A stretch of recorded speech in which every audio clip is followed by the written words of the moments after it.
Krishna Kirtana Kananatana Puram Premamritambo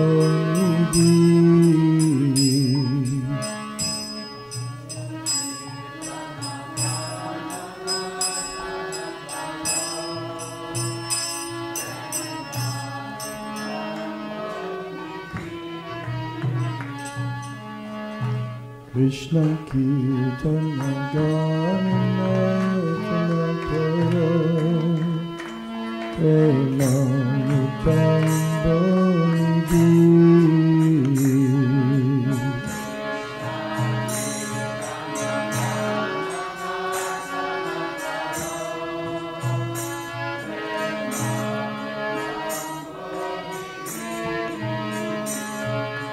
Dhira Dhira Jana Priya Priyakara Nirmasaya Pujita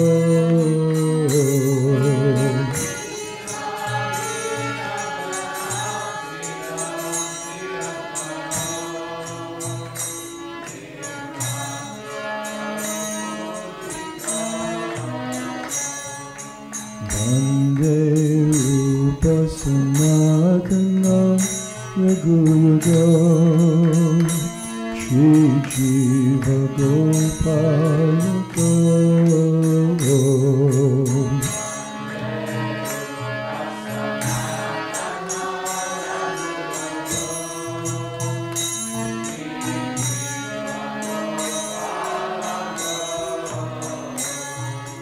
Nana Shastra Vicharanayaka Nipanam Sadharma Samstapaka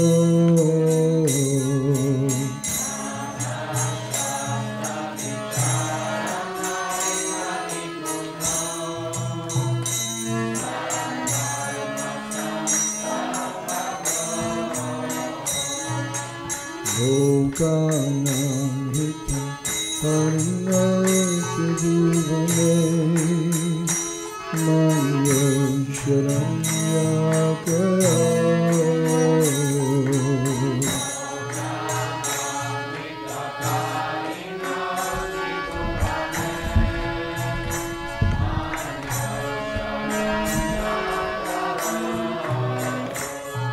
Radha Krishna Panadavinda Bhajanam Nande Namatariko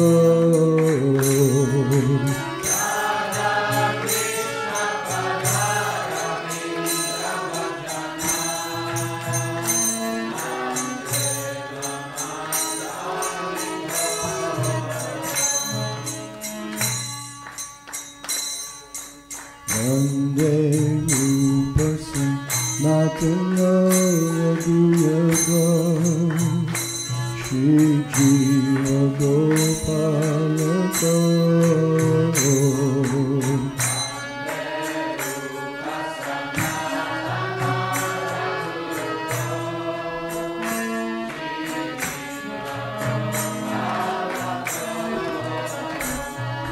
Shri Gauranga Gunanuvarnanaviva Shraddha Samridyandika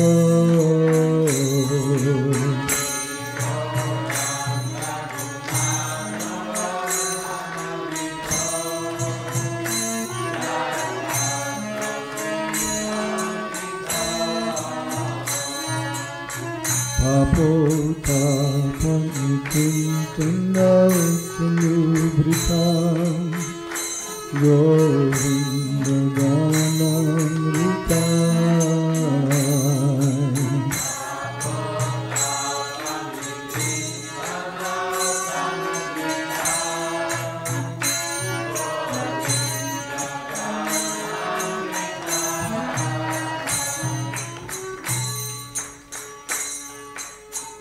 Anandam Bodhivardhanam Kanipanam Kaivaram Taraka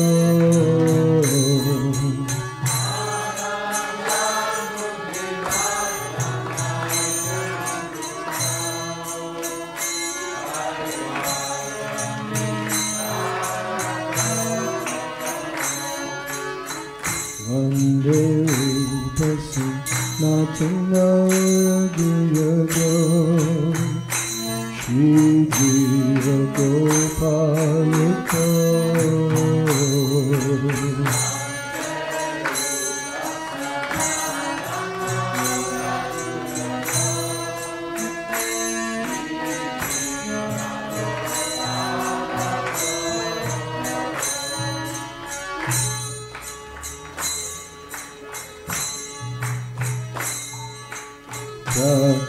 Tatunam Sheshamandalapati Shailim Sadati Chavan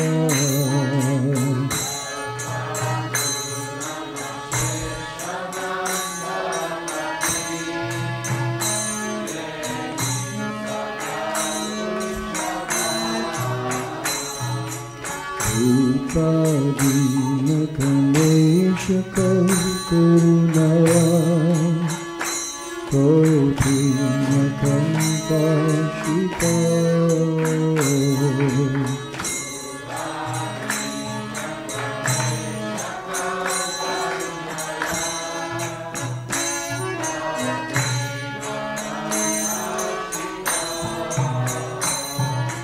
Gopi Baba Samita Dilahari Kalo Namagna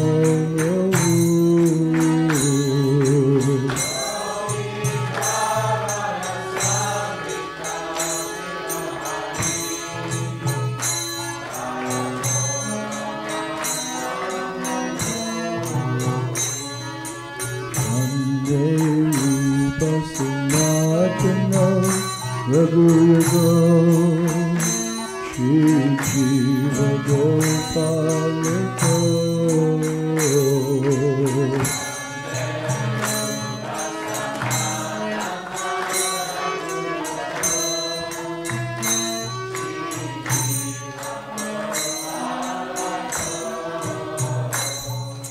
Puja Kokila Hamsa Sarasakina Kine Mayura Kure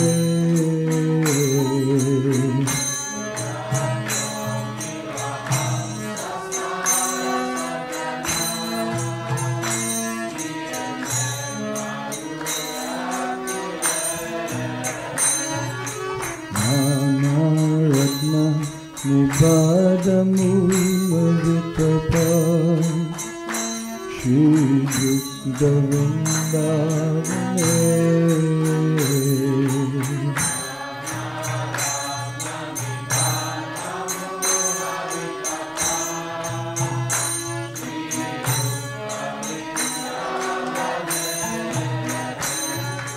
Radha Krishna Mahanisham Prabhajito Jiva Tadoyo Muda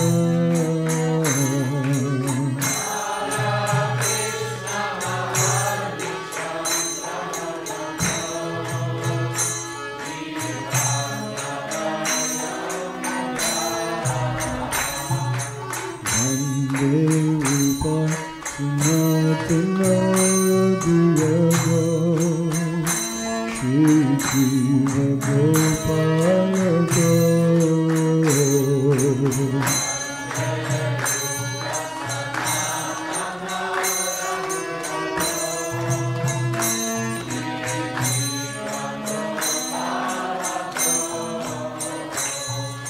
Sankhya Purvakanamagananatihi Kalavasani Kuta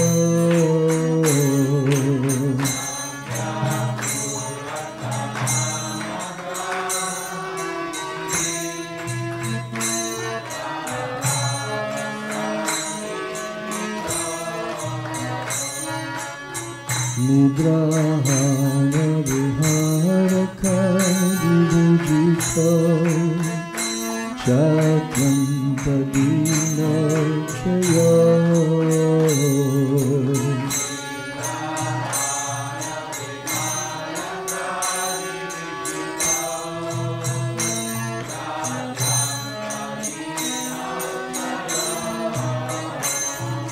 Radha Krishna Gunasmita Madhurima Nandena Samohita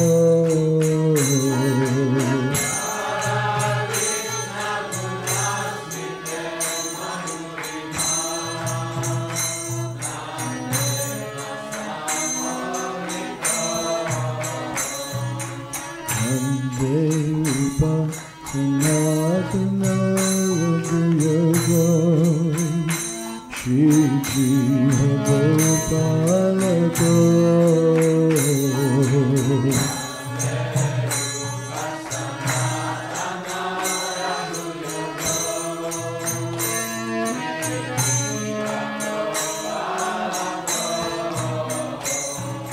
Vande Rupa Sanatana Raghuyaga Shri Jiva Gopalaka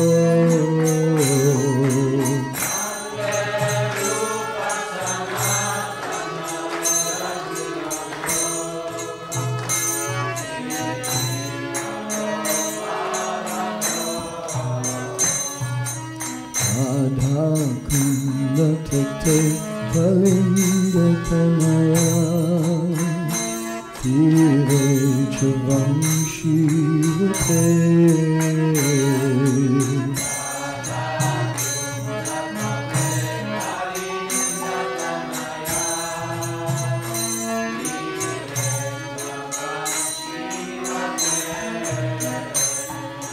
Premo Madhava Shara Shesha Pashaya Rasto Pramatto Sada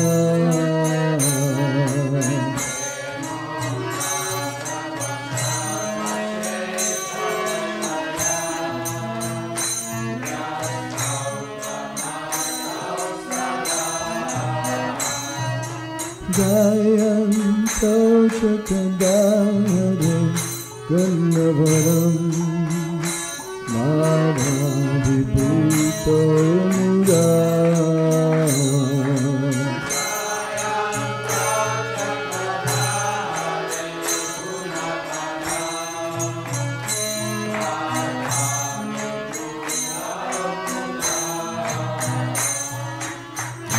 Rupa Sanatana Raghuyaga Shri Jiva Gopalaka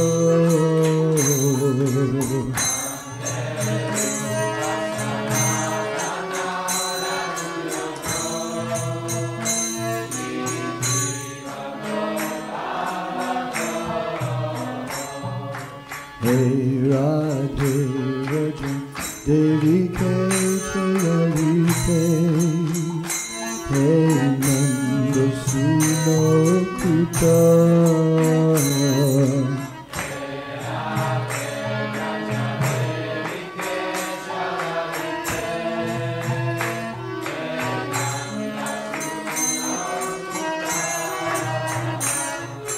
Shri Govardhan Kalpapada Pataye Kalindi Vanai Kuta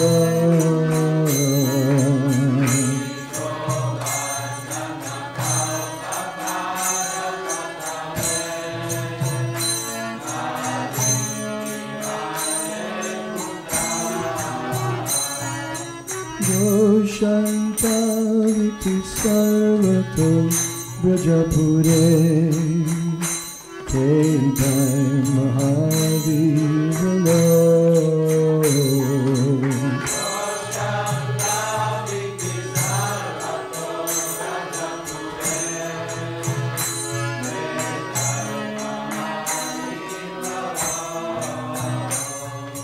Vande Rupa Sanatana Raghuyaga Shri Jiva Gopalaka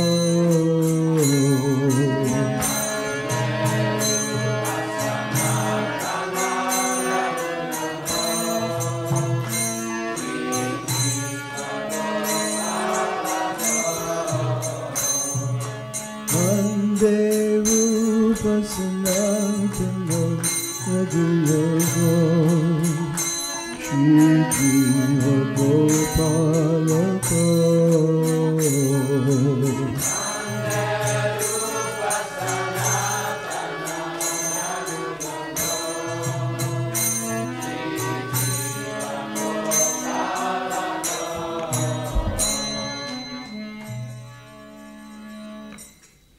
Shat Goswami Prabhu ki jai.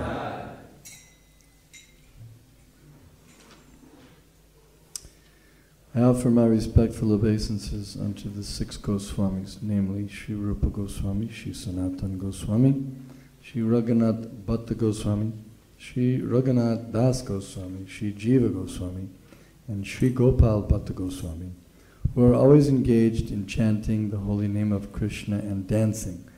They are just like the ocean of love of God, and they are popular both with the gentle and with the ruffians, because they are not envious of anyone, whatever they do.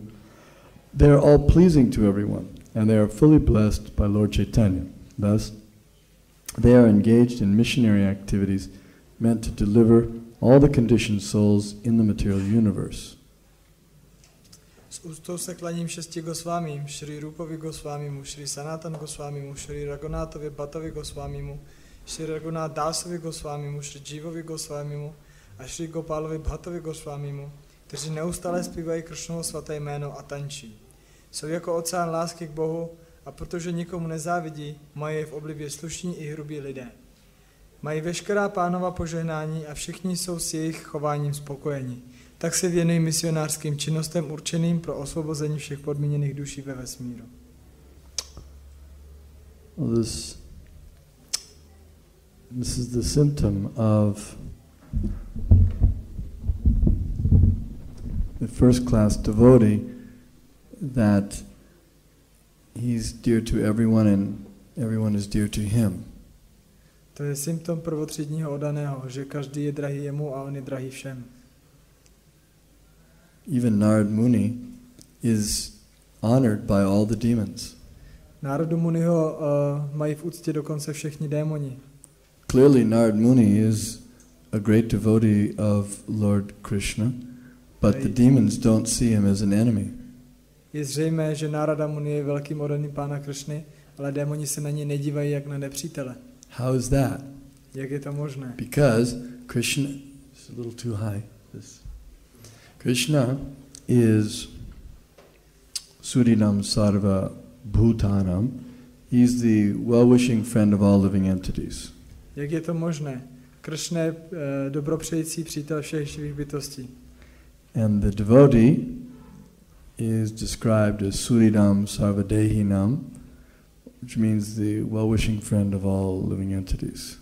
A oddaný je stejně tak popsán jako Suhridam Sarvadehinam, přítel všech živých bytostí. Because Krishna is the dear friend of everyone, then the devotee must also be the dear friend. Protože Krishna je drahým přítelem každého, stejně taky oddaný musí být drahý přítel každého. We have a saying that any friend of this person's is a friend of mine. My říkáme, že každý přítel mého přítele je i mým přítelem. You have that saying also in Czech? Yes, we do. We do. So ask. Máme také takové pořekadlo v češtině? Yes. Máme. Any friend of his is a friend of mine.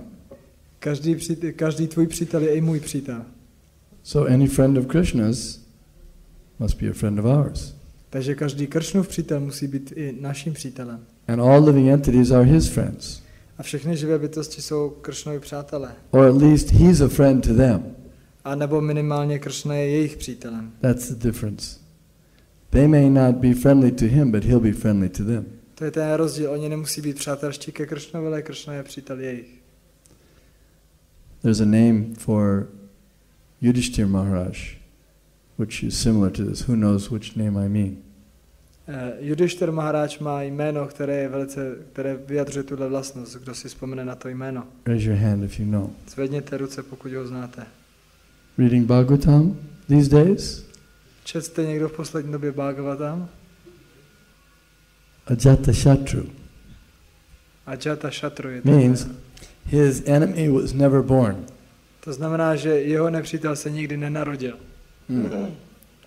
He doesn't consider anyone his enemy. Nikoho nepovažoval za svého nepřítele. The 6 Goswamis didn't consider anyone their enemy. Ani 6 Goswamích nepovažoval nikoho za svého nepřítele. When Hiranyakashipu was trying to have his teachers instruct Prahlad, they were trying to explain about the diplomatic behavior of a king. Když Hiranyakashipu nařídil svým učitelům, aby učili Prahláda o diplomatickém chování krále, there are 6 different ways of dealing with an enemy. tak je 6 způsobů jednání s nepřítelem. First of all, you try to give him some nice words. První je, že ho přivítáte nebo že mu vznesete nějaká pěkná slova. If that doesn't work, then you give him some punishment. Když to nefunguje, tak ho nějak potrestáte. If that doesn't work, you give him some position, give him some post. Když to nefunguje, tak mu dáte nějakou pozici, nějaké povýšení. Or banish him. Or Nebo ho vyženete. different things. So they were trying to explain this to Prahlad Maharaj. Jsou různé způsoby, jak se chovat a oni se to snažili vysvětlit Prahlad Maharájovi. Trying to teach him how to be a good ruler, king. A snažili se ho učit, jak být dobrý král, dobrý vladař. But Prahlad Maharaj didn't see anyone as enemy. Ale Prahlad Maharáj neviděl někoho jako nepřítele. So it didn't work for him. Tak na něj to neplatilo. The Mahabhagavata sees everyone as being a greater devotee than himself. Mahabhagavata vidí každého jako většího oddaného, než je on sám. And the Mahabhagavata, he doesn't even see any need to preach. A Mahabhagavata ani nevidí žádný důvod ke kázání. Because that's not in his mood. Protože on není v takové náladě. His mood is that everyone is serving Krishna so much better than myself. Jeho nálada je, že každý slouží Krishnovi o mnoho lépe než já. Only I am deficient. Jenom já mám problémy. So then you may ask, well, why do first class devotees preach? Tak se můžete zeptat, proč teda potom prvotřídní oddaní kážou. That's answered in this verse also.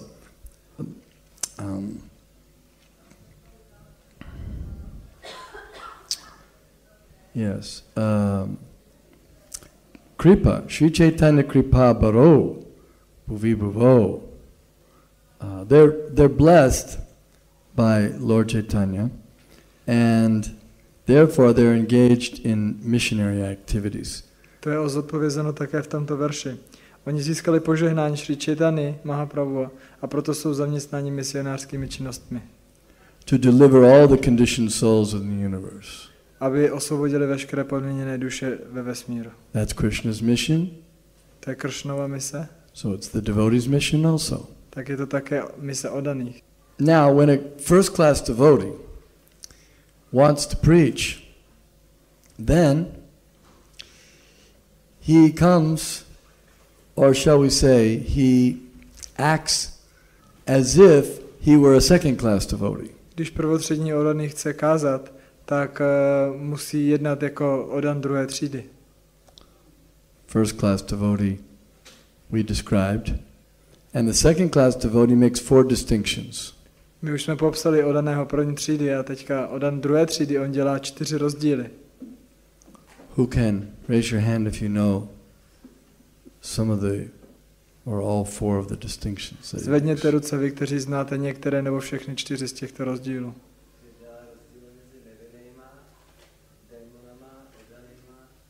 Is he right? Does he get the right ones? He got 3 of those. 3. What are the 3 he got? He says that he makes difference between innocent, demoniac and devotees. Yes. Innocent, demoniac, and devotees. And the one more? A ta čtvrtá? Huh?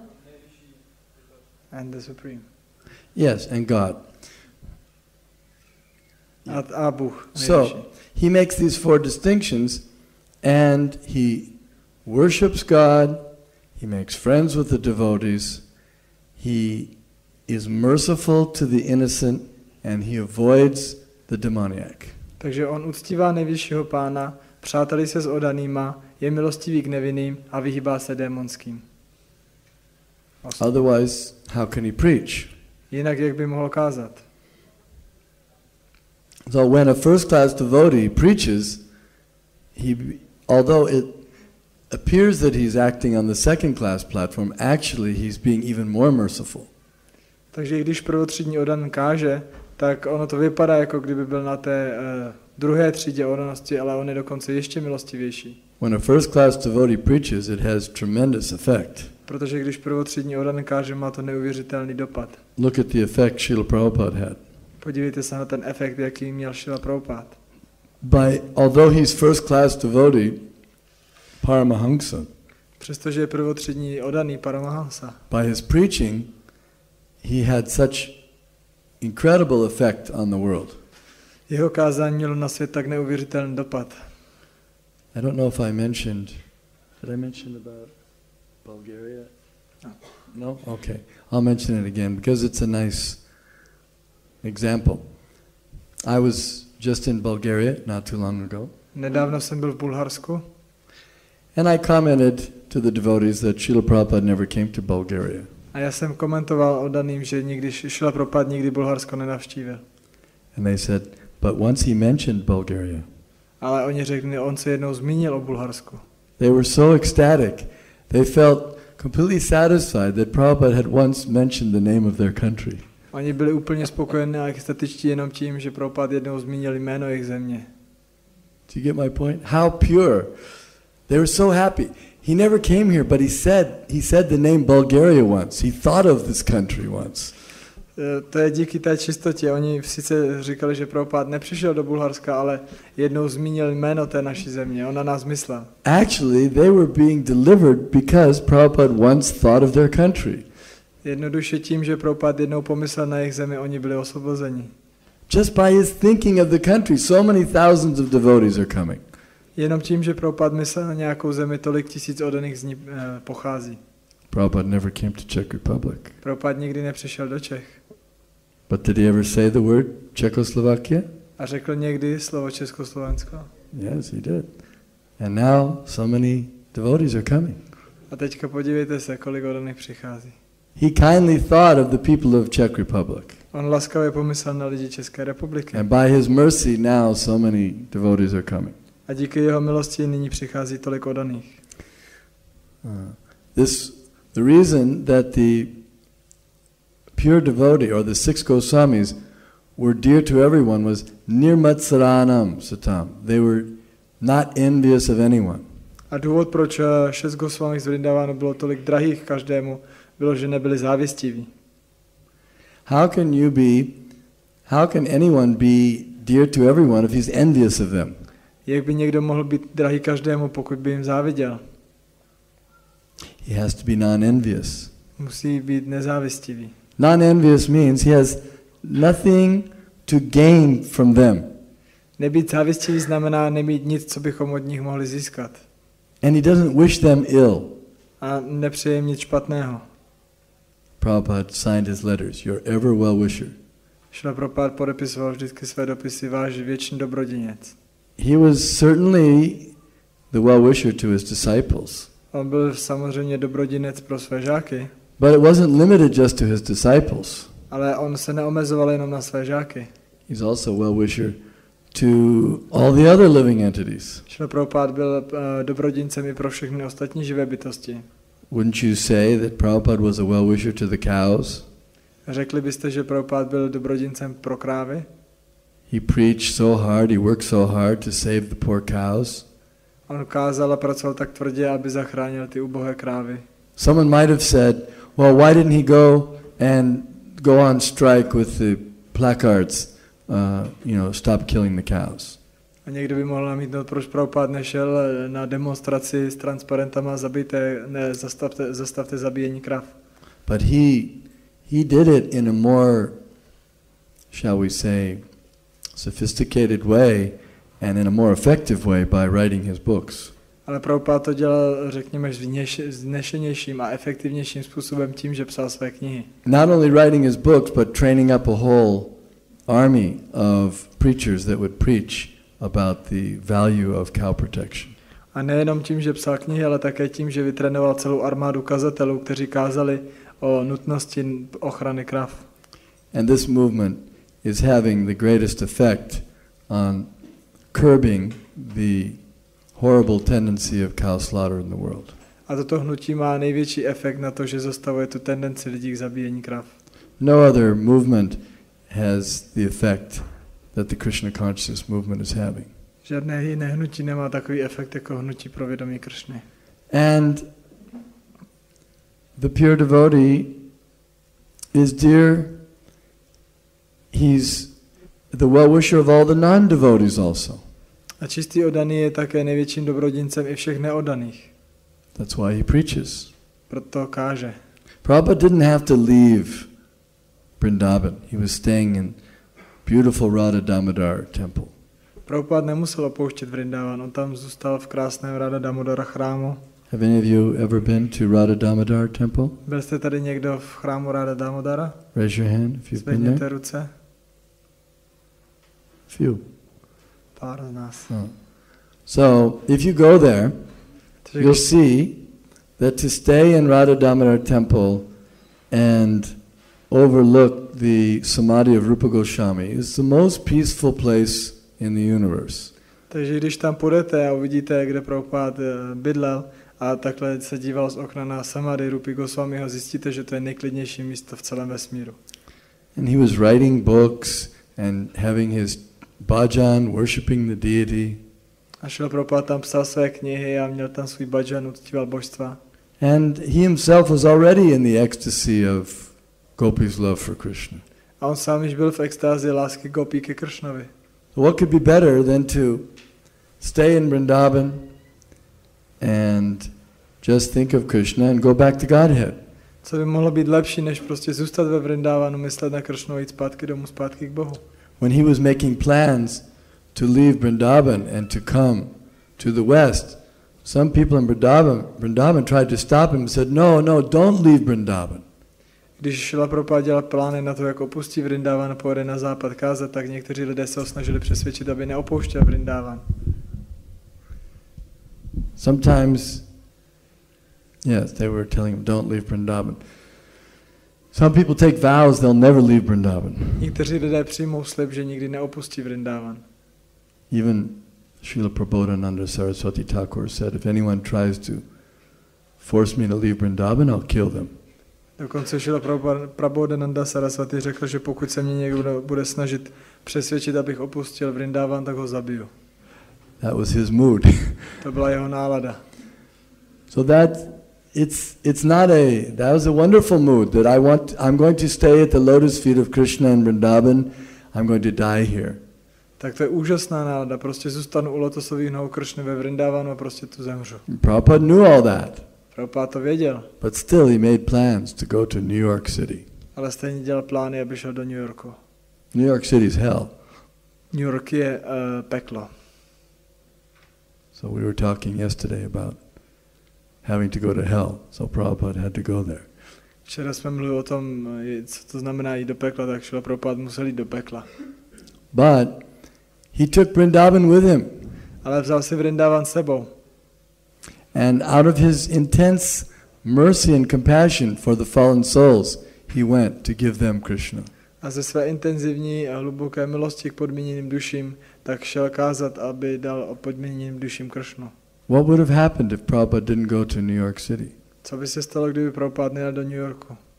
Where do you think you would be now? Co si myslíte, kde byste asi byli teďka vy? You think you would have ended up in Krishna consciousness? Myslíte si, že byste skončili s vědomím Kršny? I don't think so. Nemyslím si, že bychom byli ve vědomí Kršny teď. Wasn't the direction we were going. Nebyl to minimálně směr, kterým jsme se všichni dávali. Even if we were thinking I'm going to go to India and I'm going to find a guru and I'm going to, whatever. I když někdo třeba mohl přemýšlet, pojedu do Indie, najdu guru a cokoliv. What would you have found in India? Co bychom asi našli v Indii? Hashish. Hashish. So many bogus gurus. Tolik podvodných gurů. Bogus swamis. Podvodných bogus swami. swaminis. Podvodné swaminy. Everything bogus. Samej podvod. It's not so easy to find a real. Even if you find a sadhu in India, Prabhupada's not your ordinary sadhu. A není to snadné najít skutečného sádua v Indii. A dokonce i kdybychom našli sádua v Indii, Prabhupada nebyl jenom obyčejný sádu. Out of millions and millions of sadhus, you won't find someone like Srila Prabhupada. Z milionu sádů nenajdete někoho, kdo byl jako Srila Prabhupada. So we're indebted. Takže my jsme mu zavázáni. We feel indebted that Prabhupada saved us and he made the sacrifice for us. Therefore, we should try to repay our debt. My jsme zavázáni Šrilovi Prabhupádovi, že udělal tu oběť a že nás zachránil, takže bychom se měli snažit mu ten dluh splatit. And that debt, he told us, if you want to show your love for me after I leave, then try to keep this International Society for Krishna Consciousness together. A Šrila Prabhupád řekl, že pokud mě chcete potěšit, až opustím tohle tělo, tak udržte tuhle společnost pro vědomí Kršny pokupě. Work cooperatively with the other devotees. Spolupracujte s ostatníma oddanýma. This is how you can show your love for me. Takovým způsobem můžete prokázat lásku. I offer my respectful obeisances unto the 6 Goswamis, who are very expert in scrutinizingly studying all the revealed scriptures with the aim of establishing eternal religious principles for the benefit of all human beings. Thus they are honored all over the 3 worlds, and they are worth taking shelter of because they are absorbed in the mood of the gopis and are engaged in the transcendental loving service of Radha and Krishna. S úctou se klaním 6 Gosvámím, kteří jsou mistry ve vzevrubném studiu zjevených písem, s cílem ustanovit věčné náboženské zásady ve prospěch všech lidských bytostí. Ctí je za to celý svět a jsou hodni toho, aby u nich člověk vyhledal útočiště, protože jsou pohrouženi v náladě gopí a s láskou slouží Rádě a Kršnovi. Oh, we should also study all the revealed scriptures. I my bychom měli studovat veškerá zjevená písma. And that means Prabhupada's books. A to znamená Prabhupádovy knihy. Those are the revealed scriptures that have been revealed to us. To jsou ta zjevená písma, která byla zjevena nám. How many have read all of Prabhupada's books? Raise your hand. Kolik z vás četlo všechny Prabhupádovy knihy? Zvedněte ruce. Some. Někteří. That's good. To je dobře.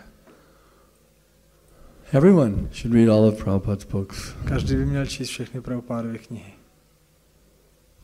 And there's another qualification here.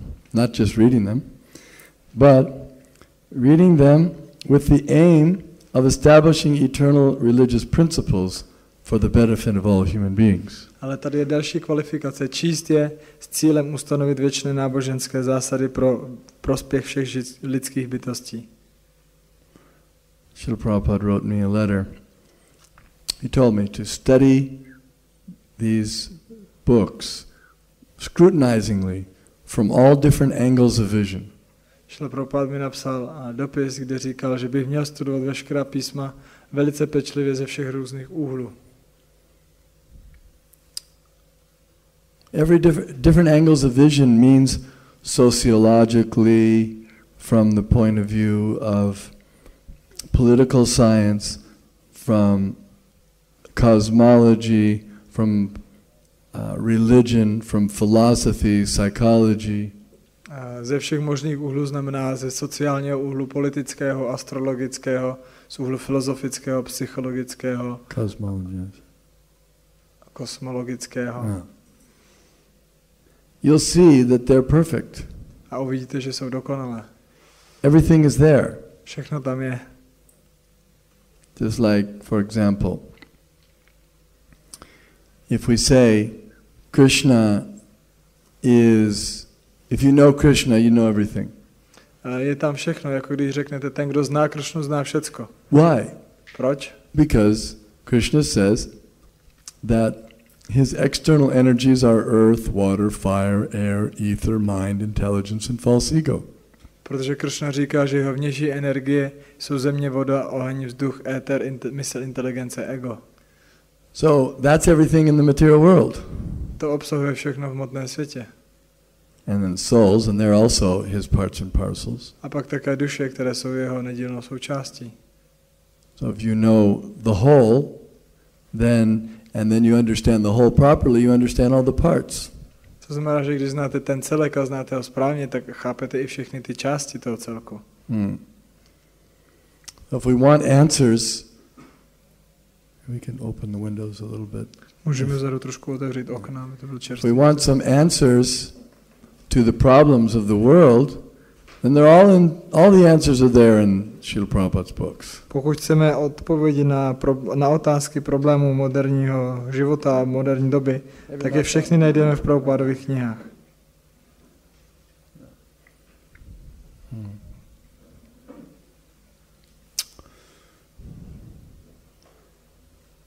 So, what do you think about studying Srila Prabhupada's books? Tak co si myslíte o tom, že bychom měli studovat Prabhupádovy knížky? Is that a good idea? Je to dobrý nápad? What about some objections? Má někdo nějaké námitky? Who's got an objection Kdo má nějakou námitku to studying Prabhupada's books? k studování Prabhupádových knížek? Yes?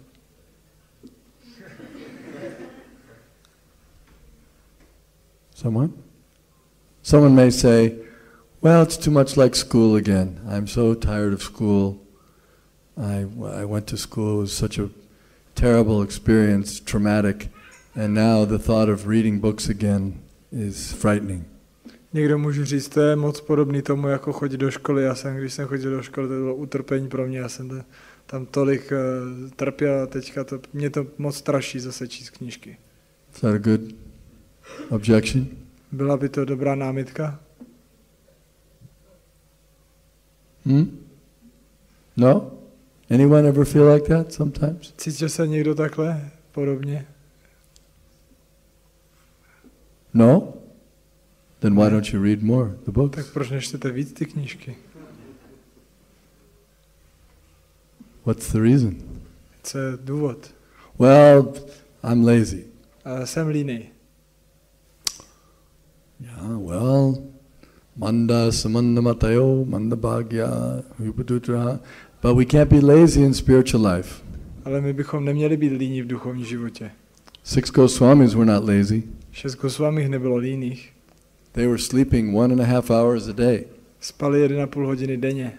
And sometimes they forgot to sleep at all. A někdy na to úplně zapomněli. We have to become enthusiastic. Utsaha nischaya daryat. Enthusiasm to perform devotional service. Bychom měli být entuziastičtí vykonávat oddanou službu. Enthusiasm to read the books. Entuziastičtí číst knihy. Enthusiasm to give Krishna consciousness to others. Nadšení dávat Krishna vědomí ostatním.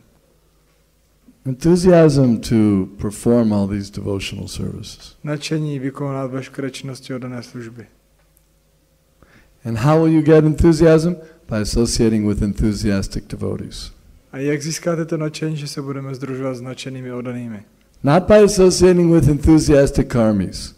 Ne, že se budeme sdružovat s nadšenýma karmíma. If you think, well, I've got some very enthusiastic karmis I'm associating with.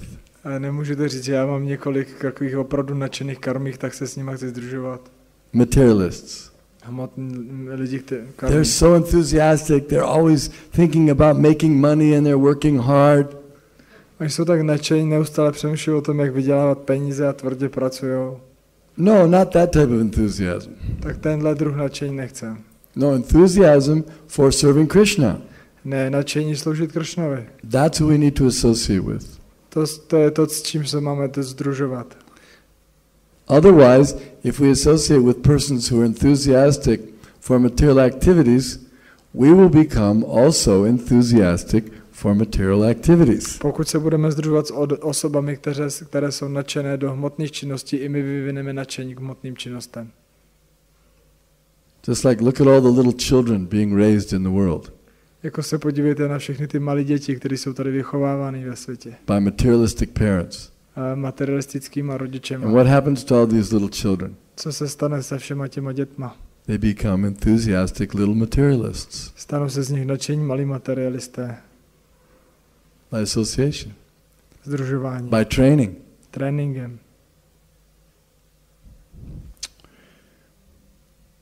And yes. Then after reading or after hearing, then the next business is after Shravanam, then Kirtanam, preaching. Pochání potom po Shravanam je Kirtanam, kázání. Lord Chaitanya said, Prithiviteya chiyata nagarari gram sarvatra pachaya hoibe nam.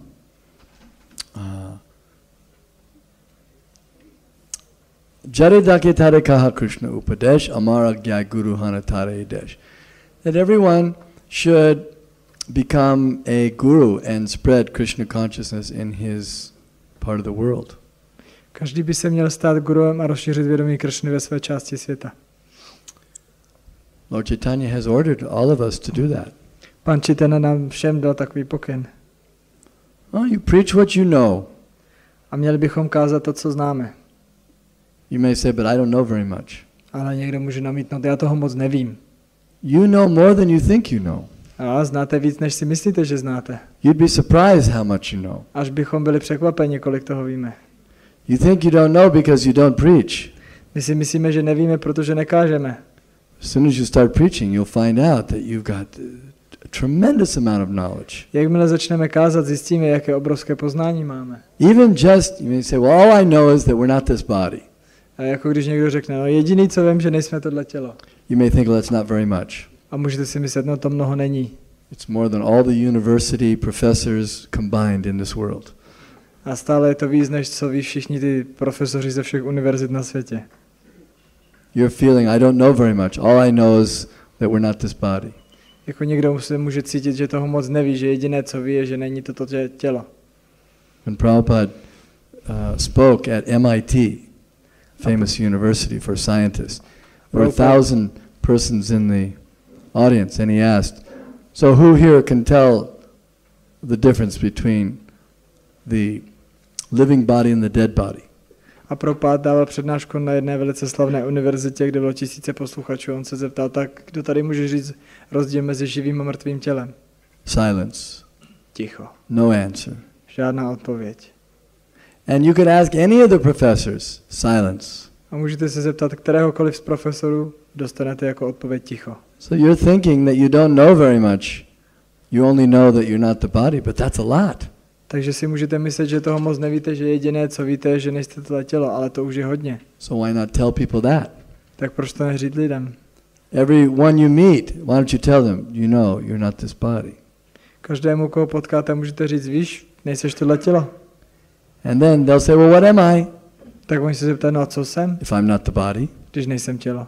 then you have to explain, oh, you're spirit soul. Tak pak musíte vysvětlit, tak jste So in this duše. way, you'll get experience preaching. A tímto způsobem získáte zkušenosti v kázání. And once you get the taste of preaching, oh, you'll never want to stop. A jakmile jednou získáte chuť pro kázání, už nebudete nikdy chtít zastavit. I think some of you've had some experience of that. Myslím, že někteří z vás už s tím mají zkušenost. Especially our book distributors there. They've got such a taste for preaching, they can't stop distributing books. Zejména odaní, kteří rozdávají knížky, oni mají takovou chuť pro kázání, že nechtějí přestat rozdávat. Who was our top book distributor last month? Kdo byl nejlepší v rozdávání knížek minulý měsíc? Panchatattva. What's his name? Panchatattva Das. How many books did he distribute? How many book points? Kolik bodů? He doesn't know exactly.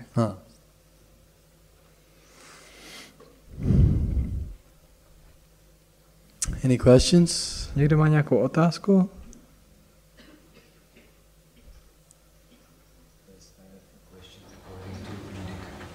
Reading, yes.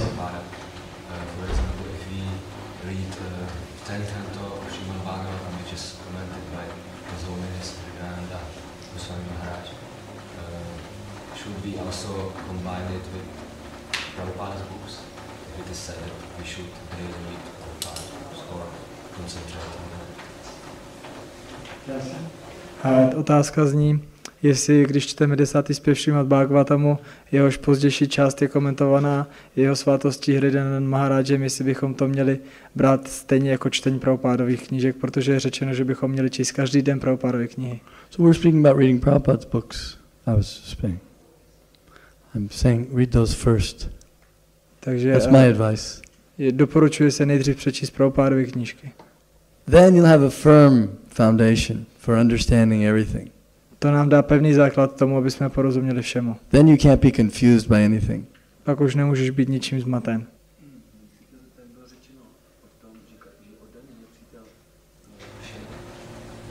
To vlastně neodeš dělat problém.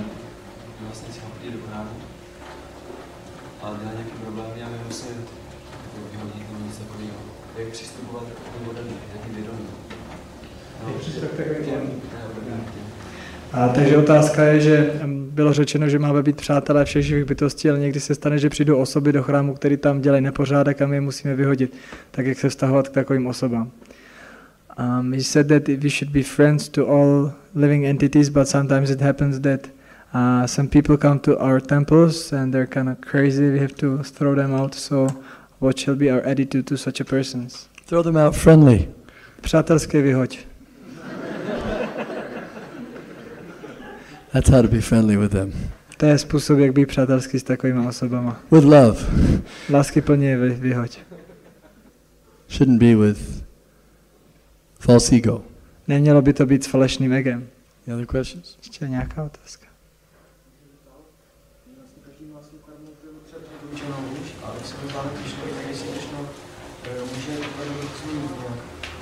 Takže je řečeno, že všichni máme už předurčenou karmu a když se ale odevzdáme Kršnovi, si Kršna může změnit tu karmu. It said that everybody has a predestined karma, but once we surrender to Krishna, can Krishna change the karma? Yeah. Yeah, he's in control of karma. Jo, Kršna kontroluje karmu. He can do whatever he likes. A může udělat cokoliv chce.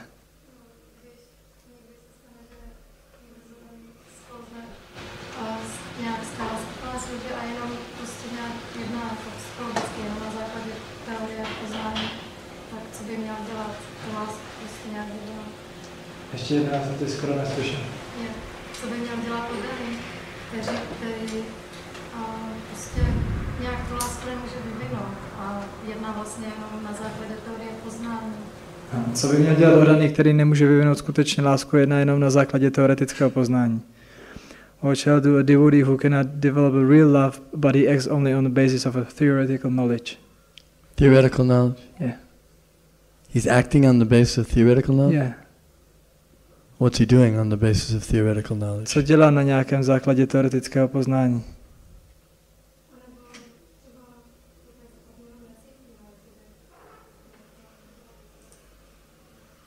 Like he doesn't feel real love, but he just acts because he knows that he should act friendly. So. What acts doing what?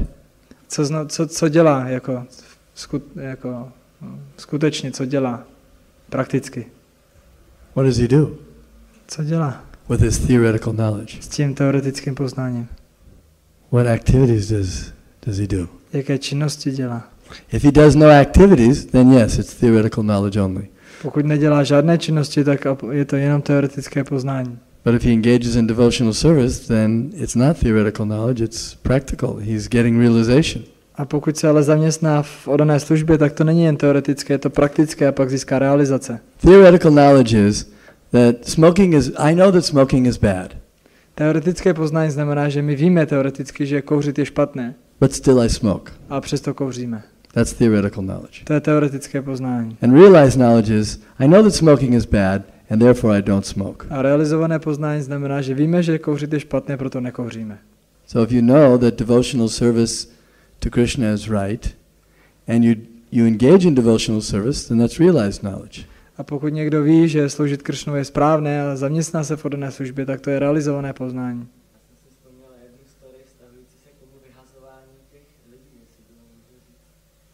He remembers one instance when somebody was thrown out of a temple, so if he can say the story. He remembered one instant when somebody was thrown out from the temple, so if he can just illustrate saying the story. What are we going to learn from this story? Co se z toho příběhu naučíme? That it can be beneficial to such a person. Oh, we already know that. To už ale víme. Yes?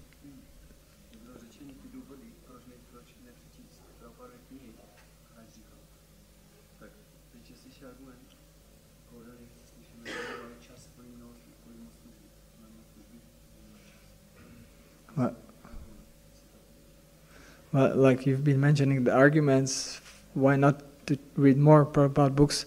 Like most often we hear that devotees have too much practical service, therefore they don't have so much time to read. Yeah, that's a good one. That's a good objection. Tak to je dobrá námitka. Right? Everyone agree with that? Každý s tím souhlasí? We have too much service. Máme příliš mnoho služby všichni. Right? Je to tak? Too much service to do. Not enough time for reading. Máme příliš mnoho služby a proto nemáme dost času na čtení. That's crap. He says it's true? No, I'm saying it's crap. It's not true. No. He says it's not true. Já jsem říkal, že to není tak. Well, there was one devotee, new devotee we had, and he wanted more time for reading. Měli jsme jednou v chrámu jednoho oddaného, který byl nový a on chtěl víc času na čtení. He was already attending all the classes and enthusiastic, but he really genuinely wanted more time for reading. On chodil na všechny přednášky a už tomu věnoval hodně času a přesto opravdu jako skutečně chtěl mít víc času na čtení. So he came to us and requested what could he do? Tak za mnou přišel a požádal mě, jako co bych mohl dělat.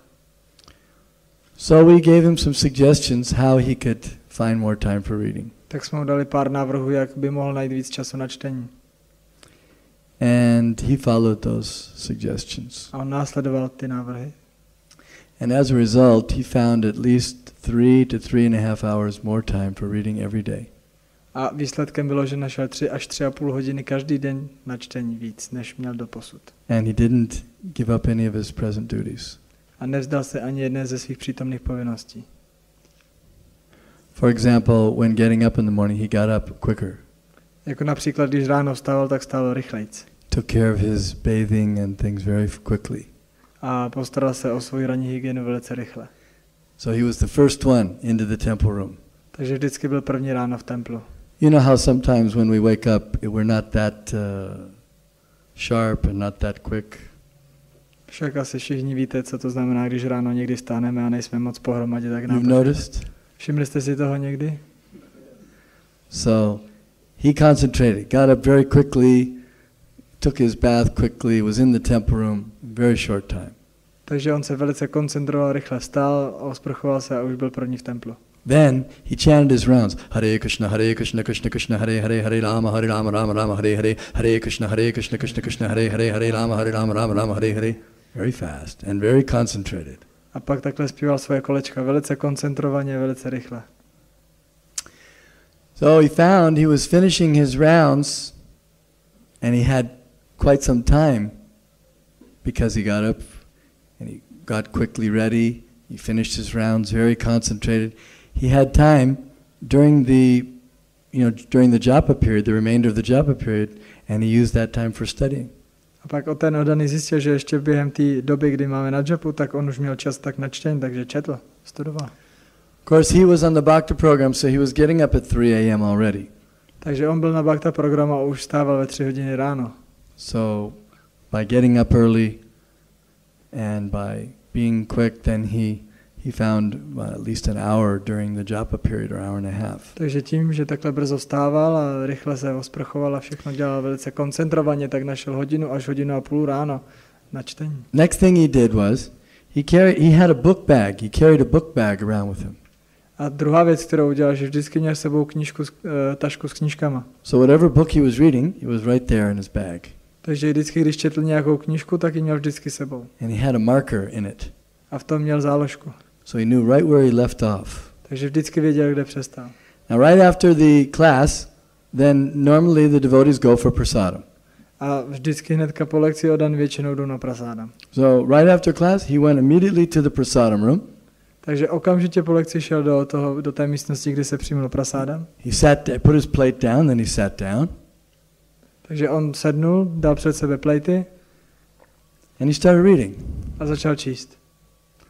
Until the prasadam was served. Až do té doby, než sloužili prasádam. Sometimes it takes a few minutes before prasadam is served. Někdy to vezme nějakou dobu, než on slouží So prasádam. he got a few minutes there. Takže tam taky získal pár minut. Then, after prasadam, he immediately washed his plate very quickly, and then he went to the ashram. A po prasádam si rychle umyl plejt a šel do ashramu. And he pulled out his book. Vytáhnul svoji knížku. He started reading. A začal číst. Because he wasn't expected to be at services. He had some duties, but they didn't start till I think like 9:15. So he had about 15 or 20 minutes before the duties began. Protože jeho ranní povinnosti začínaly v 9:15 a on měl takhle 15 až 20 minut předtím, než museli do služby. So another 15 or 20 minutes reading. Takže dalších 15 až 20 minut čtení. Then, after lunch, same thing. He did the same thing for prasadam. He was there at prasadam time with his book. To samé udělal, když byl oběd, při prasádam tam už seděl s knížkou, četl. And after lunch, again he had his book out. A zase po obědě měl venku knížku. He was waiting in the Harinam van while everyone was coming in. He was already sitting there. He was reading. A když se šlo na Harinam, tak on už seděl v autě a četl, zatímco všichni ostatní se scházeli. And then when they drove out to the Harinam spot, he was reading. A když potom jeli na ten Harinam, odkud začínali, tak pořád četl. And on the way back, another half hour, he was reading again. A na cestě zpátky, což byla další půl hodinka, zase četl. And in this way, he found time that normally before he didn't realize that he had. A tímto způsobem se našel čas, který předtím nechápal, že má. But like I said, he found over 3 hours a day reading Ale extra jak reading jsem time. řekl, on našel víc jak 3 hodiny denně na čtení. So he really wanted to read. On opravdu chtěl číst. And he proved it. A on to dokázal. And he turned out to be one of the top book distributors in America. A z něj se stal potom jeden z nejlepších oddaných, který rozdávali knihy. Very nice devotee. Velice pěkný oddaný. So, if we want to read Krishna and we sincerely desire, Krishna will help us to do it and continue with all of our other services. Pokud opravdu chceme číst a jsme upřímní, tak Krishna pomůže, abychom četli a zároveň dělali veškerou službu, kterou máme. Of course, that doesn't mean that sometimes we may have to adjust our schedule a little bit. Což zase neznamená, že někdy se může stát, že bychom že musíme přizpůsobit svůj denní program. If our schedule is not balanced properly, if it's out of balance, then we may have to make some adjustment. Pokud náš denní režim není vyrovnaný, pokud tam není rovnováha, tak je možné, že je třeba trošku ho upravit. If we're working 14 hours a day, pokud then pracujeme 14 our schedule's out of balance. Pokud pracujeme 14 hodin denně, tak náš denní režim není vyvážený. Why are we working so hard? Proč pracujeme tak těžce? It's not that studying is also devotional service. Studování je také oddaná služba. Of course, someone may not be inclined to study. Samozřejmě někdo nemusí inklinovat k studování. Not everyone is studious. Ne každý je studijní typ. So that's okay then, but at least some time every day. Ale alespoň nějakou část dne bychom měli věnovat. Even if we're not so studious, we should be able to hear some classes and maybe study an hour a day. I když nejsme studijní typy, tak bychom si měli poslechnout přednášku a číst třeba hodinku denně. Minimum, just to keep our spiritual, just to keep us in good consciousness. Aspoň tak tu hodinku a tu lekci, abychom se udrželi v dobrém duchovním vědomí. Not everyone may be, but these books are not ordinary books. Ale tyhle knihy nejsou obyčejné knihy. And if we study these books, they're not just material knowledge. A když studujeme tyto knihy, to není jenom hmotné poznání. It's not just based on even material, what would you say, tendencies. A ani to není založené jenom na hmotných tendencích. It's not that whether one's studious or not. Ani to není založené na tom, jestli někdo je nebo není studijní typ. Materially one may not be studious, but these books are not material. Hmotně nemusíme být založeni studijně, ale ty knihy nejsou hmotné. Reading these books is like hearing about the most wonderful person. Číst tyto knihy je jako naslouchat o nejúžasnější osobě. Reading these books is like understanding how to get free from anxiety. A číst tyto knihy znamená porozumět, jak se zbavit úzkosti. Reading these books is better than going to the cinema. Číst tyhle knížky je lepší než jít do kina. If you read these books, you won't have to go to the cinema. Když budete číst tyhle knížky, nemusíte chodit do kina. You won't have to watch television or see movies anymore. Ani se nebudete muset koukat na televizi nebo na filmy. You want that? Chcete to?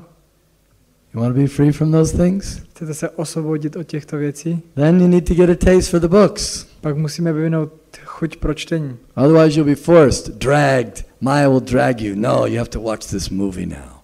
Jinak nás Maya přitáhne a budeš se teďka dívat na tohle film. Here we're going to pollute your consciousness. Teďka ti tady znečistíme vědomí. And I have to sit there and pollute my consciousness. Pak tam budeme muset sedět a dívat se. But by reading these books, we're free from that. Ale když čteme knížky, tak se od toho osvobodíme. When Maya says, there's a nice movie playing tonight, A Maya pak přijde a tady hrajou pěkný film večer. I don't care for it. A mě to nezajímá. But if we don't have taste for the books, then we'll say, what is the movie? Ale když nebudeme mít chuť pro čtení těch knížek, tak se zeptáme, co to je za film. We have a few more minutes. Any other questions? Máme ještě pár minutek. Má někdo ještě nějakou otázku? Yes?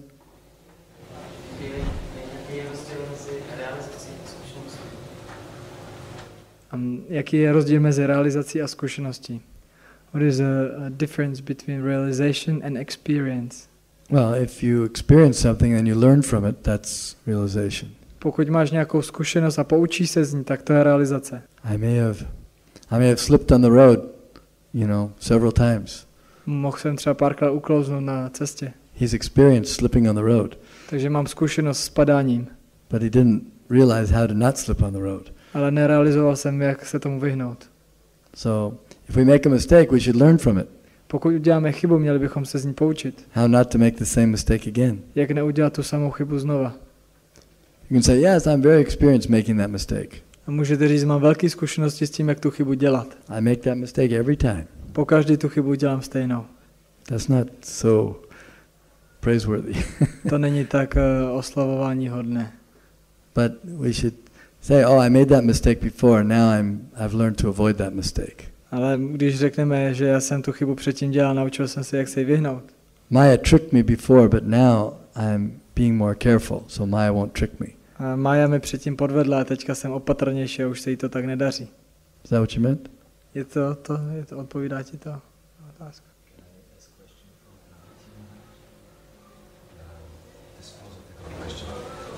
In Bhagavad Gita, it is so described sometimes as active and sometimes as not active. Active? Active and not active.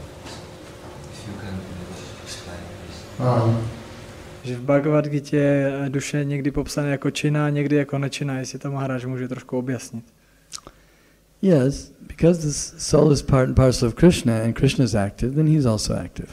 Protože duše je nedílná část Krishny a Krishna je činný, tak duše je taky činná. But he's not able to execute any activity without the blessings of Krishna, so in that sense he's not active. Ale bez toho, aniž by obdržel požehnání od Krishny, není schopná vykonat jakoukoliv činnost, takže v tomhle smyslu je nečinná. In other words, he may have a desire to do something, but unless he gets the permission from either Mahamaya, or the material energy, or Yogamaya, the spiritual energy, it can't happen.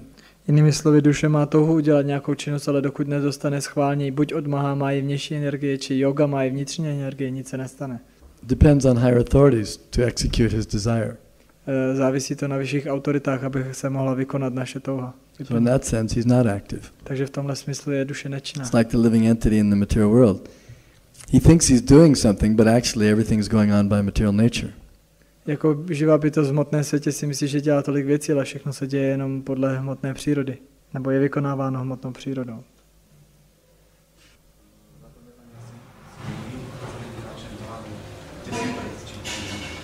Jestli může být kapacita toho, kolik si zapamatujeme při čtení knih, ovlivněna tím, že předtím chantujeme. If the capacity for remembering what we've read in the book can be influenced by chanting before reading. If the capacity for remembering what we've read in the book can be influenced positively by chanting holy name before reading. Oh well, chanting, yes, we should chant before and after all functions. My bychom měli chantovat před a po čemkoliv, co děláme. In deity worship also, there's chanting of mantras before we do, right? Before we bathe the deity, there's mantras, and after there's mantras. To je jako když uctíváme božstvo, tak předtím, než třeba koupeme ta božstva, tak zpíváme mantry a potom, co je koupeme, zpíváme mantry. Yes, chanting makes everything successful. Ano, chantování dělá všechno úspěšné. Even, you've heard of Vishnujan Swami. Slyšeli jste o Vishnujan Swami? So he used to tell us that Prabhupada told a devotee that if you want to just eat prasadam, you can eat prasadam all day. Prabhupada mu řekl o jednom oddaném, že tomu oddanému řekl, že když chce, jediné, co může dělat celý den, je jíst prasadam. If you no other duty, just take prasadam. Nemá žádné jiné povinnosti, prostě jenom přijmej prasadam. But he said one condition. Ale pod jednou podmínkou řekl Prabhupada. In between each mouthful, you have to say Hare Krishna. Že mezi každým soustem musíš říct Hare Krishna. So you have, there's Prabhupada's instruction. You can eat all day, but you just have to Hare Krishna, and then after you finish, Hare Krishna, Krishna, then another Hare, Hare, and then another. But you can just go on eating all day like that. Tady máte Prabhupádův pokyn, pokud jste schopni ho vyplnit, tak můžete jíst celý den, akorát vždycky mezi každým soustem musíte chantovat. Because chanting will purify. Protože chantování nás očistí. All right, thank you very much. Hare Krishna. Hare Krishna.